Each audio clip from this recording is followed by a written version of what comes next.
नमस्कार दोस्तों, हम फिर से लेकर आ चुके हैं आप लोगों के लिए सुबह की सभी ताज़ा और बड़ी खबरें। फटाफट अंदाज में एक एक कर बताएंगे आपको आज देश और दुनिया से क्या बड़ी खबरें निकल कर सामने आ रही हैं। लेकिन उससे पहले दोस्तों एक नज़र डालेंगे सुर्खियों पर। आपको बताते चले दोस्तों, प्रधानमंत्री नरेंद्र मोदी के ऊपर गरजे किसान। बोले पहले किसानों के लिए काले कानून लाई, अब बीजेपी खिलाड़ियों को परेशान कर रही है। आपको बता दें, बड़ा ऐलान कर दिया किसानों ने, बैरिकेडिंग भी तोड़ दी। वहीं पर अगली बड़ी खबर में हम आपको बताएंगे राहुल गांधी का बीजेपी के ऊपर बड़ा हमला। बोले फिलहाल कर्नाटक की जनता ने तय कर लिया है कि वो कांग्रेस के साथ है, 40% भ्रष्टाचारियों के साथ नहीं। वहीं पर अगली बड़ी खबर में हम आपको बताएंगे दोस्तों, मल्लिकार्जुन खड़गे बोले मैं मरने से नहीं डरता, वैसे भी मेरी उम्र 71 साल हो चुकी है, मैं बोनस में जी रहा हूं, मारना है तो मार दो लेकिन झुकूंगा नहीं।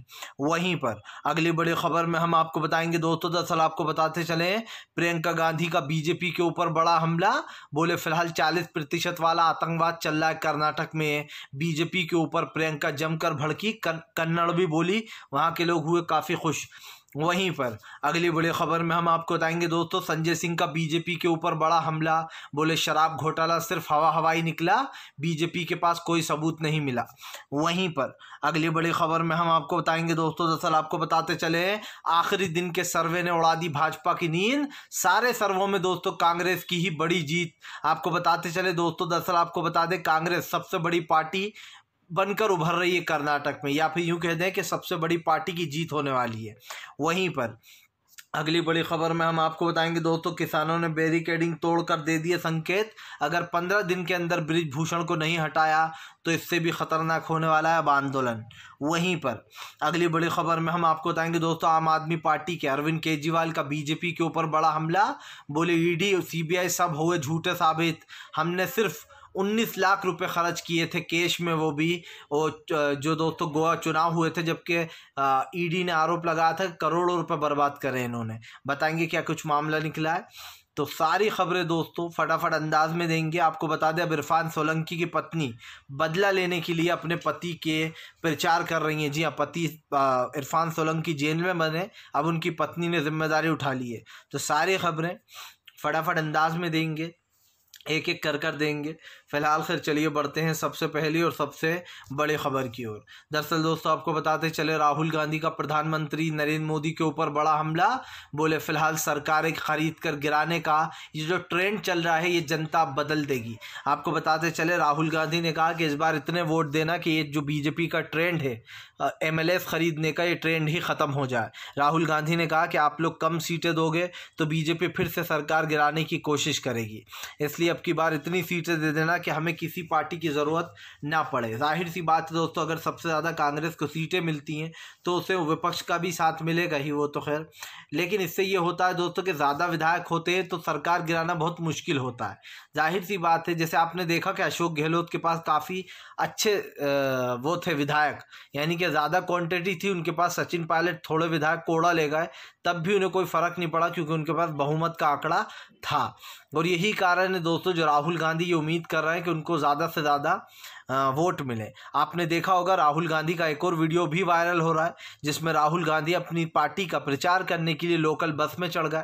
लोकल बस में चढ़ने के बाद उन्होंने काफ़ी लोगों से मुलाकात की। राहुल गांधी को देखकर बस में सभी हैरान हो गए। राहुल गांधी के साथ काफ़ी लोगों ने मुलाकात की, उनसे बातचीत की। इसी तरीके से एक और भी वीडियो वायरल हुआ है जिसमें राहुल गांधी कॉफ़ी कैफ़े में पहुँचे, जहाँ पर उन्होंने बच्चों के साथ फ़ोटो वगैरह भी खिंचवाई, जो पढ़ने लिखने वाले बच्चे हैं जो कैफ़े में आए हुए थे।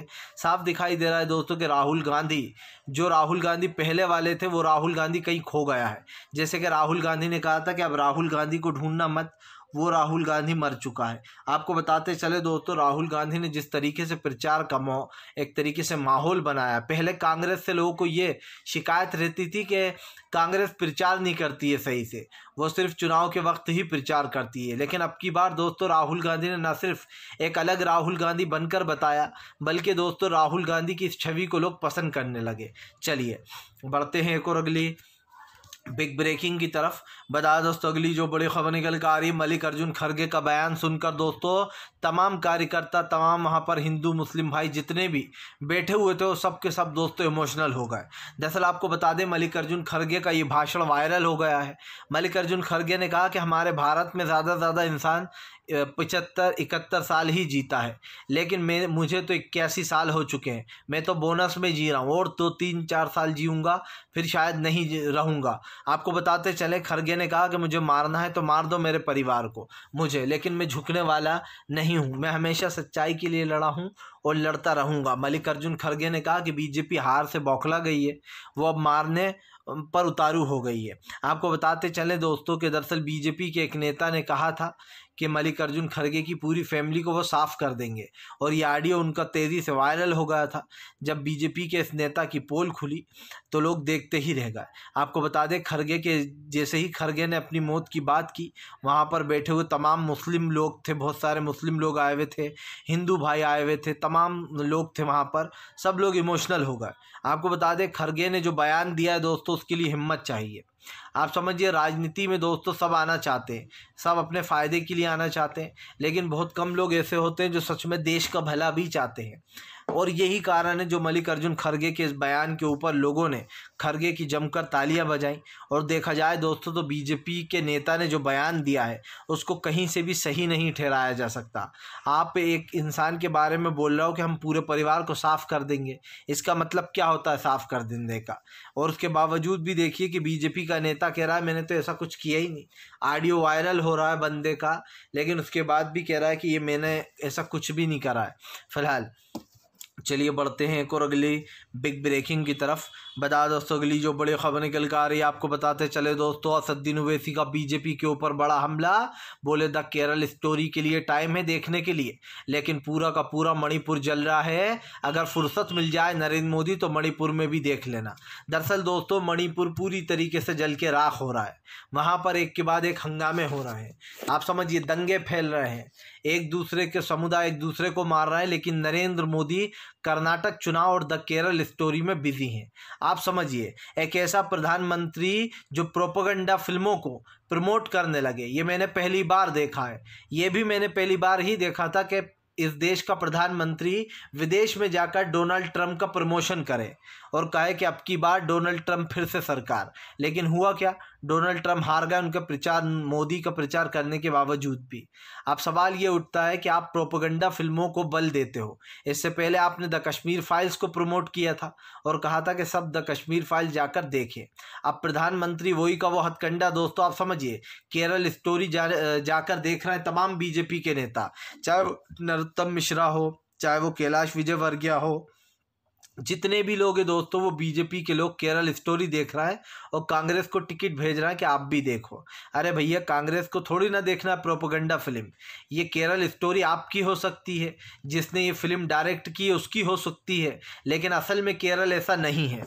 असल में आपने केरल के जानबूझकर आपने केरल के वोटरों को लुभाने के लिए एक प्रोपेगेंडा फिल्म को सपोर्ट किया है और आप चाहते हो कि ऐसी प्रोपेगेंडा फिल्में बनती रहें। हम दोस्तों, बीजेपी ने इस फिल्म को जानबूझकर ऐसे वक्त पर आप समझिए रिलीज़ करवाया जबकि कर्नाटक में चुनाव होने वाले हैं, ताकि बीजेपी को इसका फ़ायदा मिल सके। लेकिन बीजेपी दोस्तों सबसे बेवकूफ़ पार्टी मानता हूँ मैं उसे, इसलिए मानता हूँ कि इस चीज़ का कर्नाटक के लोगों पर कोई असर नहीं होने वाला। इसलिए नहीं होने वाला दोस्तों क्योंकि कर्नाटक के मुद्दे निकल कर सामने आए, जहाँ पर महंगाई, भ्रष्टाचार और गरीबी ही सबसे बड़ा मुद्दा है। इसलिए कभी बजरंग बली तो कभी किसी और चीज़ के मुद्दे को उठाना अपने आप में एक बेवकूफ़ी है, क्योंकि कर्नाटक के लोग अच्छे से जानते हैं कि बीजेपी 40% वाली सरकार है और दोबारा सत्ता में वो कभी बीजेपी को नहीं लाने वाले। चलिए बढ़ते हैं एक और अगली बिग ब्रेकिंग की तरफ। बता दोस्तों, अगली जो बड़ी खबर निकल कर आ रही है, अरविंद केजरीवाल का बीजेपी के ऊपर बड़ा हमला। बोले बीजेपी के सारे झूठे दावे हुए हवा हवाई, अब बीजेपी को मांगना पड़ेगी हमसे माफ़ी, मांगे ईडी हमसे माफ़ी, ईडी पर होना चाहिए कार्रवाई। आपको बताते चले दोस्तों, दरअसल आम आदमी पार्टी पर आरोप लगाया गया था कि आम आदमी पार्टी ने गोवा में करोड़ों रुपए खर्च कर दिए अपने प्रचार पर। लेकिन दोस्तों, इसकी तफ्तीश करने के बाद पता चला कि महज 19 लाख रुपए आम आदमी पार्टी ने खर्च किए थे, जिसके बाद ईडी को भी ये मानना पड़ा कि हाँ 19 लाख रुपए ही महज खर्च हुए हैं। अब आम आदमी पार्टी बीजेपी के ऊपर हमलावर हो गई है। अरविंद केजरीवाल ने प्रधानमंत्री को घेरते हुए कहा कि फिलहाल आज तक किसी पार्टी ने इतना कम पैसा खर्च नहीं करा होगा, हमने सिर्फ 19 लाख रुपए कैश में खर्च करा, और अगर उसका भी वो लोग हिसाब मांगेंगे तो हम वो भी दे देंगे। केजरीवाल ने कहा कि बीजेपी का झूठ सबके सामने आ गया है। इन्होंने एक देश के ईमानदार इंसान मनीष सिसोदिया को शराब घोटाले के झूठ में फंसा रखा है, सत्येंद्र जैन को झूठ में फंसा रखा है। साफ दिखाई दे रहा है कि ये आम आदमी पार्टी से डरते हैं। केजरीवाल ने कहा कि बीजेपी के सारे दावे झूठे निकलेंगे, देख लेना शराब घोटाले का सच भी बहुत जल्दी सबके सामने होगा। अरविंद केजरीवाल ने कहा कि बीजेपी सिर्फ झूठ बोलती है और वो विपक्ष को टारगेट करने का मौका ढूंढती रहती है। आपको बताते चले दोस्तों, केजरीवाल के इस दावे के बाद बीजेपी बैकफुट पर आ गई है, क्योंकि अगर देखा जाए तो केजरीवाल झूठ भी नहीं बोल रहे हैं दोस्तों, ये बात सच ही है लगभग। क्योंकि हमने देखा कि बीजेपी बार बार कह रही थी कि करोड़ों रुपए खर्च किया है अरविंद केजरीवाल ने अपने प्रचार में गोवा में, लेकिन दोस्तों अगर बीजेपी का बायोडाटा उठाया जाए तो बीजेपी करोड़ों रुपए पानी की तरह फूंक देती है। और ये आप भी जानते हो कि मोदी सरकार एक एड वाली सरकार है, अगर एड ना हो तो ये सरकार भी ना होती अब तक। खैर अब तो जाना ही पड़ेगा, एड चलवाओ या कुछ भी कर लो आप। फिलहाल चलिए बढ़ते हैं एक और अगली बिग ब्रेकिंग की तरफ। बता दोस्तों अगली जो बड़ी खबर निकल कर आ रही है, आपको बताते चले दोस्तों, कांग्रेस के तमाम मुद्दे कर गए काम बीजेपी के। आपको बताते चले दोस्तों, आखिरी ओपिनियन पोल ने भी बीजेपी की लंका ढा दी। अब तक तो ये ओपिनियन पोल चल रहे थे दोस्तों के कर्नाटक में कौन जीत रहा है, लेकिन तो दोस्तों कर्नाटक के जो मेन मुद्दे हैं उनसे बीजेपी भागने की कोशिश कर रही है, लेकिन कहीं ना कहीं वो इन मुद्दों से भाग नहीं पा रही है। आपको बता दें अभी तक जो ओपिनियन पोल हमने और आपने देखे थे वो तो सिर्फ दोस्तों ये था कि कौन कर्नाटक में जीत रहा है, लेकिन अब एक ओपिनियन पोल किया गया है दोस्तों जिसमें यह पता किया गया है कि कर्नाटक के मेन मुद्दे क्या हैं। तो आप यकीन नहीं मानेंगे, कर्नाटक के मेन मुद्दे जो निकले हैं दोस्तों, आपको बताते चले सबसे बड़ा मुद्दा वहां पर निकला महंगाई का, जिसको लोगों ने 25% वोट दिए। दूसरा मुद्दा वहां पर निकला भ्रष्टाचार का, जिसमें 22% वोट पड़े हैं। वहीं पर तीसरे मुद्दे पर सवाल पूछा गया तो तीसरा मुद्दा था दोस्तों जो है यहाँ पर महंगाई और गरीबी का। अब आप समझिए बेरोजगारी को 15% मिला है। इससे साफ दिखाई दे रहा है दोस्तों कि कांग्रेस ने जो मुद्दे उठाए हैं वो मुद्दे कहीं ना कहीं दोस्तों अब बीजेपी के ऊपर भारी पड़ने वाले हैं। आप भी जानते हैं कि ये मुद्दे दोस्तों बहुत ज्यादा जरूरी थे, लेकिन सवाल ये है दोस्तों कि बीजेपी इन मुद्दों से भाग क्यों रही है, क्योंकि ये मुद्दे दोस्तों बहुत जरूरी हो जाते हैं। मैंने आपको पहले भी कहा और फिर कहूंगा, भारतीय जनता पार्टी का सच दोस्तों जनता के सामने आ चुका है। बीजेपी अब चाहे कितना ही झूठ बोले, लेकिन जब बीजेपी एक चीज जान ले दोस्तों कि इस देश की जनता ने अब कहीं ना कहीं इन सवालों को ढूंढ निकाला है कि आखिरकार देश में इतनी ज्यादा बेरोजगारी, महंगाई, गरीबी जैसे मुद्दों को दोस्तों बीजेपी तुल क्यों देती है। और सबसे बड़ी बात भी यह है दोस्तों कि अब ये ओपिनियन पोल बीजेपी की लंका लगाने के लिए काफी है। आप भी जानते हैं कि भारतीय जनता पार्टी अब पूरी तरीके से फेल हो चुकी है। चलिए बढ़ते हैं एक और अगली बिग ब्रेकिंग की तरफ। बता दोस्तों अगली जो बड़ी खबर निकल कर आ रही है, आपको बताते चले दोस्तों, इरफान सोलंकी की पत्नी उतरी दोस्तों। आपको बता दें सोलंकी के प्रचार में, जी हां दरअसल आपको बता दें इरफान सोलंकी उत्तर प्रदेश उपचुनाव में दोस्तों जेल में बंद है। उनके ऊपर आरोप लगाया गया है कि वो पत्थरबाजी और आगजनी में शामिल थे। लेकिन आपको बताते चले दोस्तों अब अपने हस्बैंड का, पति का बदला लेने के लिए इरफान सोलंकी की पत्नी को अखिलेश ने मैदान में उतार दिया प्रचार के लिए। दरअसल आपको बताते चले लगातार प्रचारों से बच रही भारतीय जनता पार्टी को अब वो झटका लगने वाला है। आपको बता दें 5 लोग पहले ही उत्तर प्रदेश में बगावत कर चुके हैं, जिन्हें बीजेपी ने बाहर का रास्ता दिखा दिया है। लेकिन सवाल फिर से वही है दोस्तों कि बीजेपी बुरी तरीके से अब फंस चुकी है, क्योंकि ये आप भी जानते हैं कि फिलहाल ये मुद्दा जो है ये एक बड़ा मुद्दा है दोस्तों, और इस मुद्दे में अब बीजेपी घिर चुकी है। आपको पता ही होगा दोस्तों कि उत्तर प्रदेश की राजनीति में कैसा भूचाल आया है। उपचुनाव में अखिलेश यादव ने बीजेपी के ऊपर हमला भी बोला। अखिलेश ने कहा कि मैं पहली बार देख रहा हूं कि जो उपचुनाव होने वाले हैं, जो लोकल चुनाव होने वाले हैं, उसमें भारतीय जनता पार्टी के लोग जो है वो हेलीकॉप्टर से प्रचार करते फिर रहा है। अगर कोई कुछ इनसे सवाल पूछता है तो ये कोई कहता है गरीबी महंगाई इतनी क्यों है, तो ये तमंचे की बात करने लगते हैं। कोई कहता है भैया बेरोजगारी इतनी क्यों बढ़ रही है, ये तमंचे और माफियाओं की बात करने लगते हैं। मतलब किसी भी सवाल का जवाब नहीं देते, सिर्फ गरीबी, बेरोजगारी, महंगाई जैसे मुद्दों से दोस्तों बीजेपी भागती है। और इस बात को झुटलाया नहीं जा सकता दोस्तों कि भारतीय जनता पार्टी की जो असलियत है वो जनता के सामने आ चुकी है। प्रधानमंत्री नरेंद्र मोदी दोस्तों चाहे जनता को कितना ही बेवकूफ़ बनाने का काम करें, लेकिन देश की जनता एक चीज़ अच्छे से जान चुकी है दोस्तों कि फ़िलहाल इस वक्त देश में जो महंगाई और गरीबी बेरोजगारी वाला मुद्दा चल रहा है, इसको लेकर कहीं ना कहीं दोस्तों बीजेपी अब पूरी तरीके से घिर चुकी है। और ये सबसे बड़ा मुद्दा भी है देश का दोस्तों, क्योंकि आप भी जानते हैं कि भारतीय जनता पार्टी की असलियत क्या है, वो किस तरीके से जो मेन मुद्दे हैं दोस्तों उससे भटकाने का काम करती है। इसलिए अब दोस्तों कहीं ना कहीं भारतीय जनता पार्टी को एक बड़ा झटका यहां पर लगता हुआ नजर आ रहा है, या फिर यूं कह सकते हैं दोस्तों कि प्रधानमंत्री को अब इस चीज का सामना करना ही होगा, जनता के सवालों का। उत्तर प्रदेश चुनाव में दोस्तों साफ हो गया है कि अखिलेश ने मुद्दा पकड़ लिया है। चलिए बढ़ते हैं एक और अगली बिग ब्रेकिंग की तरफ। बता दोस्तों अगली जो बड़ी खबर निकल कर आ रही है, आपको बताते चले दोस्तों नीतीश कुमार ने फिर से शुरू की एकजुटता की कवायद। आपको बताते चले शरद पवार और उद्धव ठाकरे से मिलेंगे नीतीश कुमार। जी हां, दरअसल आपको बताते चले दोस्तों, बताया जा रहा है 11 तारीख के बाद यानी कि 11 मई को उद्धव ठाकरे और शरद पवार से मुलाकात करने वाले नीतीश कुमार। ये मुलाकात जो है दोस्तों आपको बताते चले विपक्षी एकता को लेकर बताई जा रही है। बताया जा रहा है विपक्षी एकता को लेकर जो है नीतीश कुमार अब उद्धव ठाकरे और जो है यहाँ पर उनसे बात करने वाले हैं। लेकिन सवाल सिर्फ ये नहीं है दोस्तों कि उद्धव ठाकरे से या शरद पवार से नीतीश बात कर रहा है। नीतीश कुमार दोस्तों विपक्षी एकता को लेकर बहुत सीरियस है और वो शुरू से इस चीज को करते हुए नजर आ रहा है। साफ दिखाई दे रहा है दोस्तों कि भारतीय जनता पार्टी को अब एक बड़ा झटका यहाँ पर लगता हुआ नजर आ रहा है, क्योंकि बीजेपी दोस्तों पूरी तरीके से एक्सपोज होती हुई नजर आ रही है। आपको भी कहता है कि भारतीय जनता पार्टी की असलियत क्या है, और ऐसे में दोस्तों अब ये कहना गलत नहीं होगा कि बीजेपी को एक बड़ा झटका लग सकता है। बीजेपी को बड़ा झटका इसलिए भी लग रहा है क्योंकि दोस्तों आपको बताता चलूं, इस वक्त वहां पर सबसे बड़ा मुद्दा विपक्षी एकता का इसलिए है क्योंकि पिछली बार जो वोट थे वो वोट परसेंटेज बढ़ चुका था, लेकिन अब की बार नीतीश कुमार ये नहीं चाहते कि विपक्ष का वोट परसेंटेज बचे। आपको याद होगा पिछले दिनों ममता बनर्जी ने भी इस मुद्दे पर बात की थी, और इस मुद्दे पर बात करते हुए ममता बनर्जी ने कहा था कि तमाम विपक्ष को एकजुट होना पड़ेगा। अब देखना ये है दोस्तों कि विपक्षी एकता को लेकर जो भी कवायद निकल कर सामने आ रही है उसके क्या मायने हैं। लेकिन भारतीय जनता पार्टी एक बात तो समझ ले दोस्तों कि अब बीजेपी को एक बड़ा झटका लगना तय है, क्योंकि अब देश की जनता ने सोच लिया दोस्तों कि बीजेपी को सत्ता से करना है बाहर, और बीजेपी को सत्ता से बाहर करेंगे तभी दोस्तों इस देश का विकास होगा, ये देश आगे बढ़ेगा।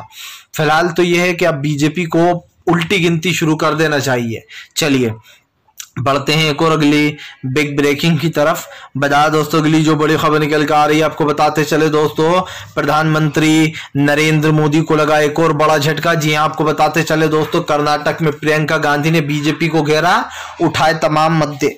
दरअसल आपको बताते चले दोस्तों कल प्रचार खत्म हो गया, लेकिन प्रियंका गांधी अभी भी बीजेपी के ऊपर हमलावर है। प्रियंका गांधी का कहना है कि कर्नाटक की जनता हमारे साथ है, वो कई दिनों से भ्रष्टाचार का सामना कर रही है कर्नाटक की जनता।